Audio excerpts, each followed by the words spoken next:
नमस्कार। आज हम एक बहुत ही ज़रूरी सवाल पर बात करने वाले हैं। अगर कोई 2025 में ट्रेडिंग की दुनिया में कदम रखना चाहता है तो उसका सही रास्ता क्या होना चाहिए। तो चलिए एक अनुभवी ट्रेडर की सलाह पर आधारित एक प्रैक्टिकल रोड मैप को समझते हैं। तो सवाल यह है कि एक नए ट्रेडर का सफर आखिर शुरू कहाँ से होता है? क्या ये किसी चार्ट या ट्रेडिंग अकाउंट से शुरू होता है? ज्यादातर लोगों को यही लगेगा, लेकिन असल में पहला कदम इससे बिल्कुल बिल्कुल अलग है। ये शुरू होता है एक स्टेबल नौकरी से। जी हाँ, यही है सबसे पहली और सबसे जरूरी सलाह। ट्रेडिंग चार्ट से कोसों दूर, मतलब एक ऐसी एक्टिव इनकम का सोर्स होना जो मार्केट से बिल्कुल अलग हो।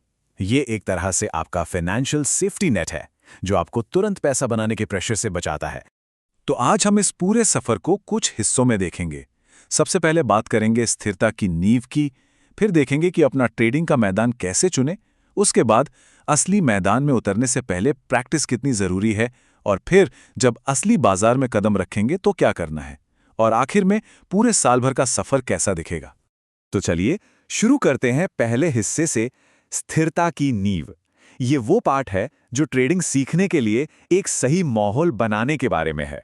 देखिए, ये समझना बहुत जरूरी है कि ट्रेडिंग के लिए पैसा कभी भी जरूरत या उधार से नहीं आना चाहिए। जब आपके पास एक बाहरी इनकम होती है तो इसका मतलब है कि बाजार में अगर कोई नुकसान होता भी है तो वो आपके रोजमर्रा के जीवन पर असर नहीं डालेगा। इससे एक साफ और अनुशासित दिमाग रहता है, जो किसी भी नए ट्रेडर के लिए सबसे ज्यादा जरूरी है। अच्छा, तो जब एक बार वो फाइनेंशियल स्टेबिलिटी आ गई, तो अगला कदम है ये चुनना कि ट्रेड करना कहाँ है।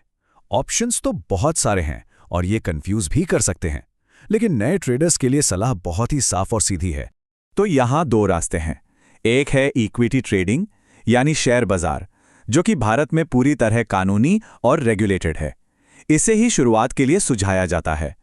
यहाँ 3 से 6 महीने तक बेसिक सीखने के लिए ये एक अच्छी जगह है। दूसरी तरफ है फॉरेक्स और क्रिप्टो ट्रेडिंग, जिनमें जोखिम बहुत ज़्यादा है और भारत में इनकी कानूनी स्थिति भी थोड़ी पेचीदा हो सकती है।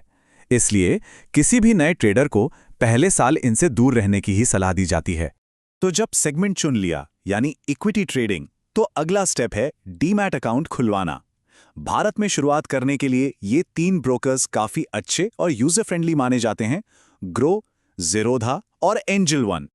अब आता है सबसे सबसे जरूरी हिस्सा, असली खेल में उतरने से पहले प्रैक्टिस का मैदान।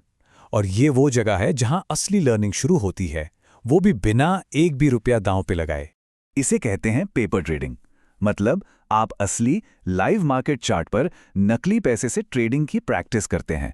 इससे होता यह है कि आप बिना किसी फाइनेंशियल रिस्क के अपनी स्ट्रैटेजी को टेस्ट कर सकते हैं और अपनी स्किल्स को बेहतर बना सकते हैं। ये बिल्कुल एक फ्लाइट सिमुलेटर जैसा है, असली प्लेन उड़ाने से पहले। और जब आप पेपर ट्रेडिंग कर रहे हों तो कम से कम 1 महीना सिर्फ बेसिक सीखने पर लगाना है, जैसे कैंडलस्टिक्स क्या होती हैं, चार्ट पर पैटर्न कैसे बनते हैं, और प्राइस एक्शन, यानी कि बाजार की चाल को कैसे समझा जाए। पूरा फोकस सीखने पर होना चाहिए। धीरे धीरे सीखते हुए एक ट्रेडिंग स्ट्रैटेजी बनेगी। अब एक अच्छी शुरुआती स्ट्रैटेजी की पहचान क्या है? इसके 3 नियम हैं। पहला, पेपर ट्रेडिंग में उसका विन रेट कम से कम 50 से 60% होना चाहिए। दूसरा, वो स्ट्रैटेजी किसी भी ट्रेड में घुसने से पहले कई सिग्नल्स की पुष्टि मांगे। और तीसरा, वो किसी भी मुश्किल टेक्निकल इंडिकेटर पर निर्भर ना हो, सिंपल और असरदार। तो हफ्तों की प्रैक्टिस और पढ़ाई के बाद अब वक्त है असली बाजार में कदम रखने का। लेकिन यहीं पर सबसे ज्यादा अनुशासन और सावधानी बरतने की जरूरत है। एक ट्रेडर का अनुभव सुनिए। वो कहते हैं, मैंने 2 साल तक पैसे बचाए, 2 लाख रुपए जमा किए और एक ही महीने में सब गवा दिया। ऊपर से जो उधार लिया था वो भी। ये एक बहुत बड़ी चेतावनी है कि बहुत ज्यादा पैसे और बिना अनुभव के शुरुआत करना कितना खतरनाक हो सकता है। तो फिर सही तरीका क्या है? सही तरीका यह है कि 50,000 से 1 लाख रुपए बचाने के बाद भी ट्रेडिंग अकाउंट में सिर्फ एक छोटी सी रकम से शुरुआत करनी है। कितनी? सिर्फ 5,000 रुपए। जी हाँ, सिर्फ 5,000। और असली पैसे के साथ ट्रेडिंग के पहले 3 महीनों के कुछ सख्त नियम हैं। पहला, इन 3 महीनों में कोई पैसा डालना या निकालना नहीं है। दूसरा, सबसे कम क्वांटिटी में ट्रेड करना है, जैसे 1 या 2 शेयर। तीसरा, दिन में 1 या 2 ट्रेड से ज्यादा नहीं। और सबसे जरूरी बात, इन 3 महीनों का लक्ष्य प्रॉफिट कमाना है ही नहीं, लक्ष्य है बाजार के साइकोलॉजिकल प्रेशर को समझना, उसे महसूस करना। क्योंकि देखिए, ट्रेडिंग कोई 100 मीटर की दौड़ नहीं है, ये एक मैराथन है। तो अब बात करते हैं इस साल भर के लंबे सफर की और ये देखते हैं कि आगे के रास्ते के लिए असल में उम्मीदें क्या रखनी चाहिए। तो पहले साल का रोडमैप कुछ ऐसा दिखता है।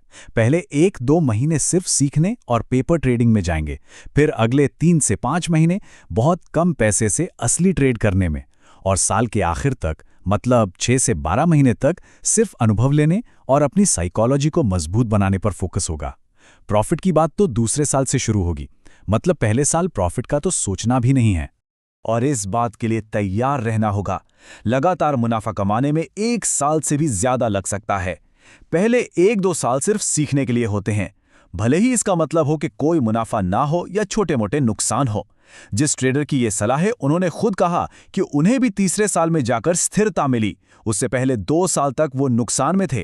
तो धैर्य सब कुछ है। तो ये पूरा रोड मैप एक ही चीज की तरफ इशारा करता है कि ट्रेडिंग में कामयाबी की नींव अनुशासन, धैर्य और सही उम्मीदों पर टिकी है। और ये हमें एक आखिरी सवाल पर लाकर छोड़ देता है, क्या एक ट्रेडर की असली परीक्षा उसका मुनाफा है या उसका धैर्य?